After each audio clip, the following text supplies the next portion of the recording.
3 ways to boldly grow that I want to share with you in the short time that I have with you. The number 1 is go inside, and I'm going to talk a little bit about that in a few moments. Second one is challenge rules, and it's not the rules that you think. It's actually challenging your own rules. We all have rules that prevent us from being bolder than we are, and I'll talk a little bit about that.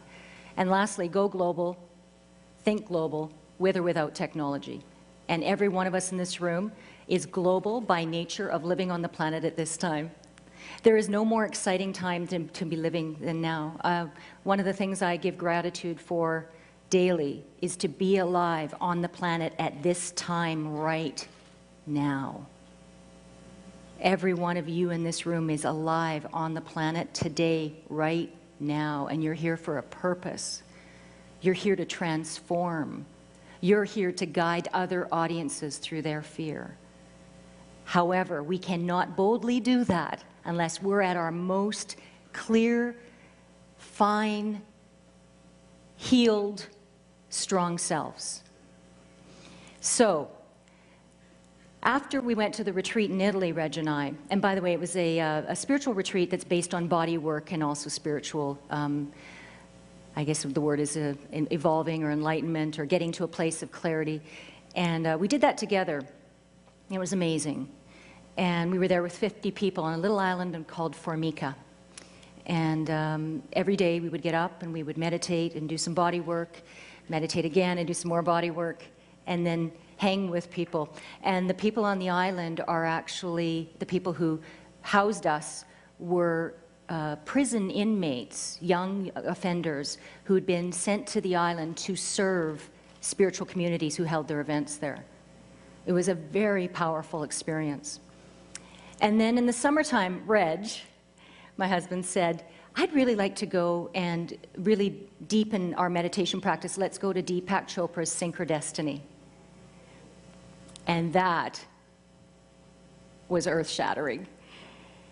And for those of you familiar with Deepak's work, his whole philosophy is that in order to be successful, you must go inside, you must meditate. But his philosophy is about discipline. It's about sitting every day for 30 minutes at a time, morning and night, with your personal mantra and getting really still and quiet inside. And what they do is they give you a bija at the morning of your birth, at the moment of your birth. The Vedics believe that you were given a bija. It was a sound. It was a note that sounded right exactly at the moment of your birth.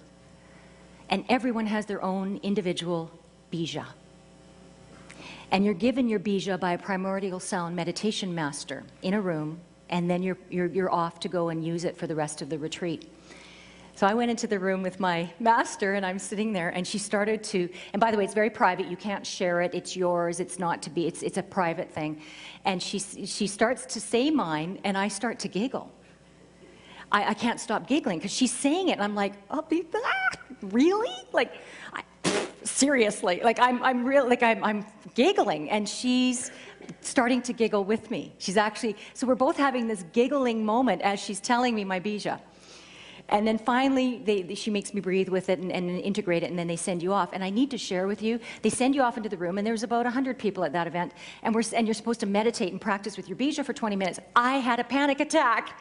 I was literally just like, I practiced mindfulness, and I've done tons of therapy, and, you know, I'm an open book. You can come ask me later. I've done cranial sacral. I've done rebirthing. I've done every possible modality that's out there to find out more about my psychosis. And so to sit still and just be with myself scared the hell out of me. And so I closed my eyes, I started to breathe, and I'm sitting there, and I'm like, every thought in my head, this is stupid. Is everybody else closing their eyes? What are they doing? Oh, I heard somebody make a noise. Like, literally, the junk that's in our minds.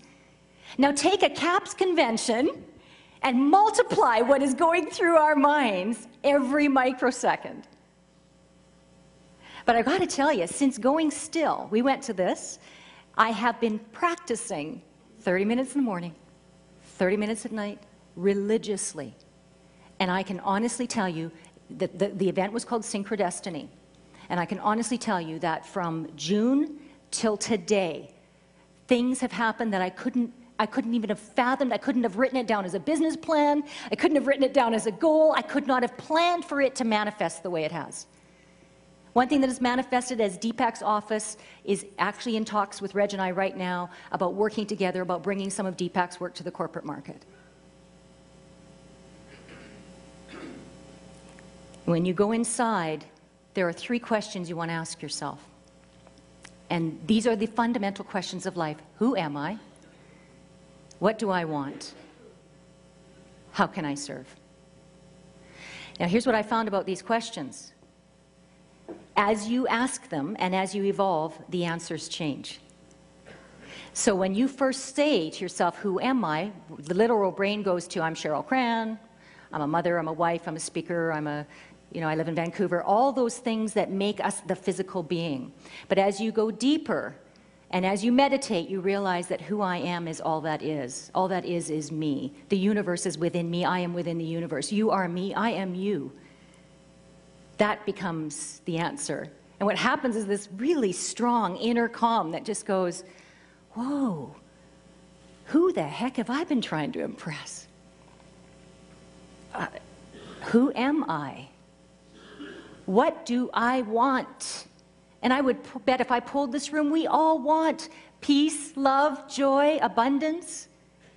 How can I serve? You are serving by being who you are. You serve by being the mother, the wife, the parent, the neighbor, the speaker.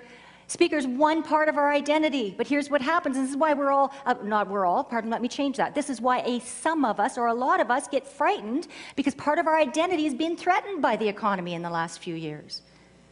And it's not just our identity, it's the actual pocketbook that's been affected. So then it becomes frightening, and what do? We push back against the identity. Let me keep my identity, let me keep my identity. Please things stay the same. Please, I promise I'll be a good girl. Right? Instead of looking at what we need to do to be bold. So what's your bold? Here's the thing, we're no longer in competition. We're no longer in competition, and I know the business people go, yes, we are, Cheryl. Economics says there's competition, everybody has a competitor. Yes, but guess what? Competition is masculine energy. It's this. So every time you show up and you compete, you're pushing against attraction. The attraction ability is creation. When competition increases, we must get more creative.